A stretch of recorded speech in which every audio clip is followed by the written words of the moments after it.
De quando em vez eu recebo alguém nesse mesmo terraço para gravar algumas palavras minhas com as quais eu justifique a minha ausência num encontro ou no outro encontro, às vezes fora do Brasil, às vezes no Brasil.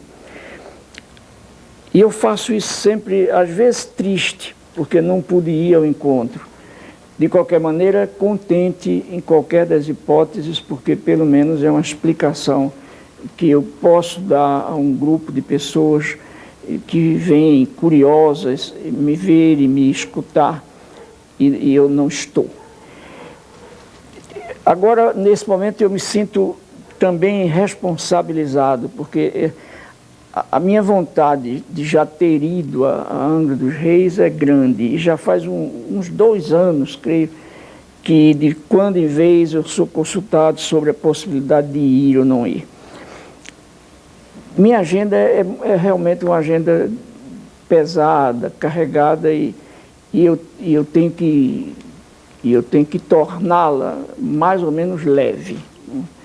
Por uma questão própria de sobrevivência. Quer dizer, que se eu começar a sair demasiado de casa para discutir em todos os lugares para os quais me convidam, eu farei visitas à minha casa, em lugar de morar nela. Desta vez são os amigos de Angra dos Reis a quem eu devo pedir desculpa por não ter podido ir, e com quem eu gostaria de conversar um pouco, mesmo distante, através da ajuda que a tecnologia nos dá. Quer dizer, é exatamente o vídeo que vai me levar a Angra dos Reis, e também a minha palavra e as minhas análises rápidas sobre certos problemas da alfabetização de adultos e de não adultos. Em primeiro lugar, eu gostaria até de redizer, porque eu tenho dito há muito tempo e constantemente que o trabalho da alfabetização de adultos não pode ser feito nem compreendido fora de um marco político. Quer dizer, não há uma alfabetização de adultos neutra. Quer dizer, a alfabetização de adultos seria um babebi-bobu vazio, sem conexão ou sem relação com a vida mesma que a gente vive, com a vida que a gente leva. E isso não existe porque a própria linguagem que a gente usa e que nos faz ser o que estamos sendo é uma linguagem de possibilidades e uma linguagem de compromisso. Quer dizer, então não há uma alfabetização estritamente técnica, estritamente fonética. Quer dizer, a experiência de ler e de escrever é uma experiência também política. Em segundo lugar, numa sociedade como a nossa, como a brasileira, a alfabetização não pode estar de forma nenhuma distante da preocupação que devemos ter, os educadores e as educadoras, com a questão da cidadania.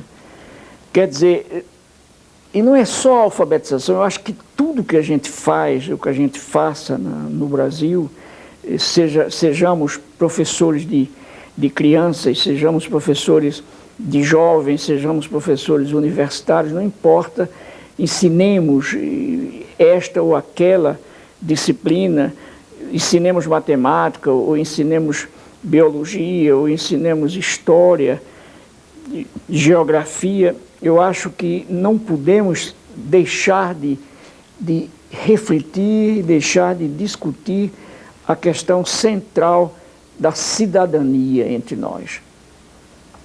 E essa é hoje uma questão que se repete, quer dizer, eu acho que dificilmente há hoje um candidato a qualquer coisa, a deputado, a vereador, a governador, a presidente da república, a senador, que não fale na cidadania.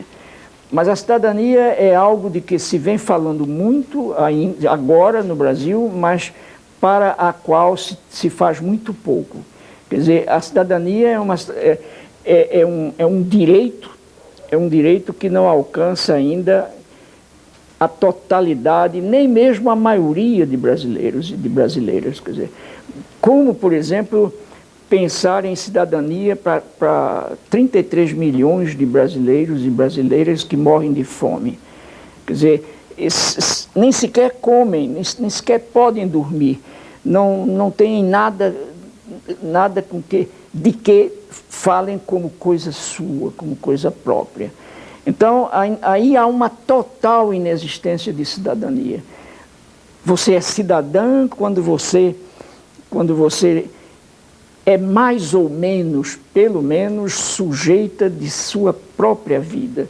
Você é cidadã quando você não apenas fala do mundo, mas quando você intervém no mundo, quer dizer, quando você tem uma atuação e uma presença política no seu país, na sua sociedade, quando você, no fundo, tem voz, quer dizer, quando você não apenas fala, mas quando você também decide, quando você é chamada para decidir sobre a vida política, social, econômica de sua sociedade.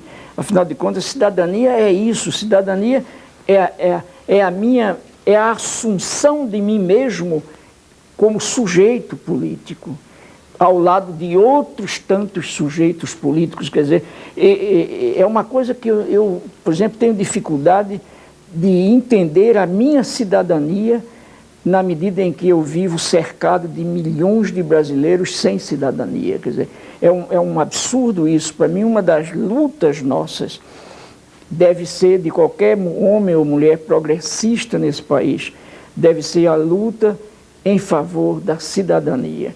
O que implica a luta pela comida, a luta, sobretudo, pelo emprego, o emprego que me deixa mais ou menos instalando-me na vida. Como é possível? Vocês vejam que país ainda é o nosso, um país que está agora possivelmente com 70 reais, ou 71, ou 66 reais como salário mínimo. Um país em que uma professora da cidade de São Paulo, ainda ontem eu ouvi na televisão, inicia com 130 ou 140 reais. Um país onde professoras do Nordeste ganham 5 reais, 10 reais, quer dizer, isso é um absurdo. Um país em que todos os candidatos falam na educação e na saúde como prioridade e nenhum deles, quando se elege, põe em prática o discurso que fez antes.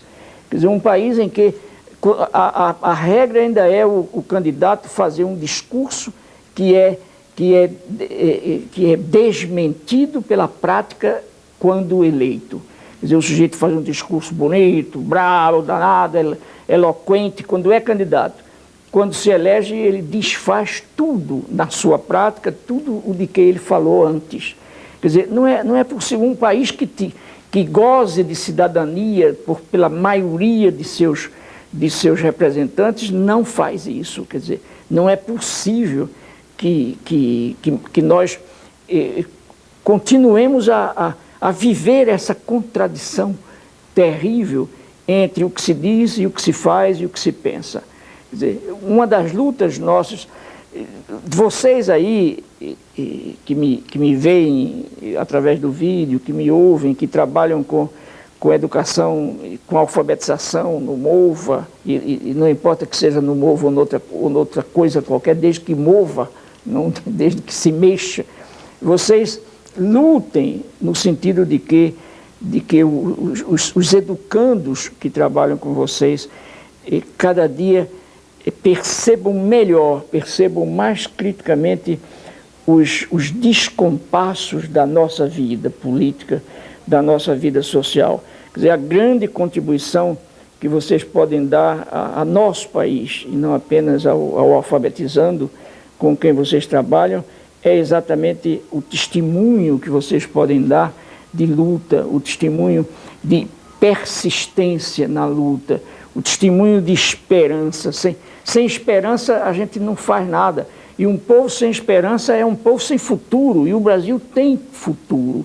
E ainda quando o futuro para os milhões que não comem não seja claro, não seja sequer visível, uma das tarefas da gente é visibilizar o futuro para quem não vê o futuro.